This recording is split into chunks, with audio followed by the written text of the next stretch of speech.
जिस व्यक्ति की बीमारी खत्म ही नहीं होती, कभी पाँव में दर्द आ गया, कभी कमर में दर्द आ गया, कभी पीठ में दर्द आ गया, कभी सिर में दर्द आ गया, कभी आंखों में तकलीफ हो गई, कभी दमा चलने लगा, सांस चलने लगी, कभी डॉक्टर को दिखाया तो थायराइड हो गया, कभी मालूम पड़ा कि मेरा कोई ब्लड कम हो गया, कोई प्लेटलेट कम हो गई, कोई कुछ हो गया, कोई कुछ हो गया। डॉक्टर को दिखाओ। हमने कल भी कथा में कहा था, परसों भी कहा था कि डॉक्टर शिव का एक रूप होता है, उसको दिखाओ। डॉक्टर जो दवाई दे कुंदकेश्वर महादेव के नाम से, उसको खाओ। पर कभी अगर मौका लग जाए, तुमको ऐसा लगे कि ये शरीर का रोग तो समाप्त तो हो ही नहीं रहा, एक ना एक रोग चल ही रहा, ये रोग समाप्त होने का नाम ही नहीं ले रहा, समाप्त ही नहीं, ये तो समाप्ति की ओर जा ही नहीं रहा। फिर पिपलेश्वर महादेव का नाम लेकर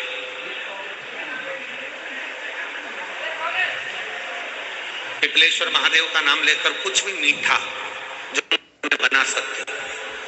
हलवा बना सकते हो हलवा, सीरा बना सकते हो सीरा, खीर बना सकते हो खीर, चूरमा बना सकते हो तो चूरमा, लड्डू बना सकते हो तो लड्डू, जो तुम घर में मीठा बना सकते हो, उसका केवल 7 ग्रास का अन्न, कितने ग्रास, जम के बोलो जरा, 7 ग्रास, 7 ग्रास मतलब 7 कोर,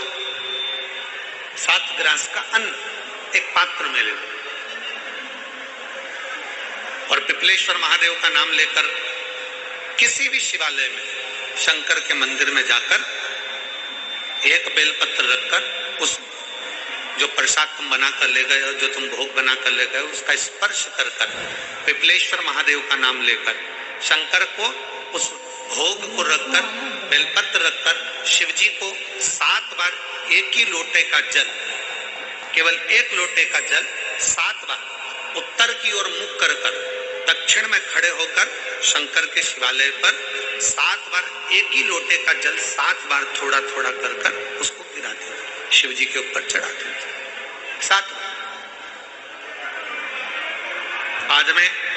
जो प्रसाद पर आपने बेलपत्र रखी है, उसी बेलपत्री को उठाकर शंकर के शिवलिंग पर चढ़ा दीजिए। बाबा को प्रणाम करिए, बाबा मेरे शरीर का रोग समाप्त नहीं हो रहा, गोलियां खा रही हूँ, दवाई खा रही हूँ, कुंदकेश्वर महादेव का नाम लेकर दवाइयां ले रही हूँ, पर कभी घुटना, कभी कमर, कभी आंख, कभी थायराइड, कभी कुछ, कभी बीपी, कभी शुगर, कुछ ना कुछ चल ही रहा है। बाबा अब आपको संभालना, किसी भी दिन पिपलेश्वर महादेव का नाम लेकर वो चढ़ी हुई बेलपत्री लियाओ, प्रसाद लियाओ, घर पर आने पर जैसे ही घर के अंदर प्रवेश करो, सबसे पहले बेलपत्री को चबा चबा कर खा लो। फिर वो जो प्रसाद है, उस प्रसाद को 7 गांठ से थोड़ी थोड़ी देर में 7 बार में उसको खा लेना। बाबा देवाधिदेव महादेव का नाम लेकर, पिपलेश्वर महादेव का नाम लेकर प्रणाम कर कर जल का आचमन, हाथ की हथेली में जल लेकर 7 बार आचमन कर लीजिए और शिव का, पिपलेश्वर महादेव का नाम ले लीजिए। धीरे धीरे 15 दिन लगेंगे और 15 दिन में बीमारियां अपने आप कम होना प्रारंभ हो जाएगी और बाबा आपका हाथ पकड़कर आगे बढ़ाएंगे। शिव तत्व की प्राप्ति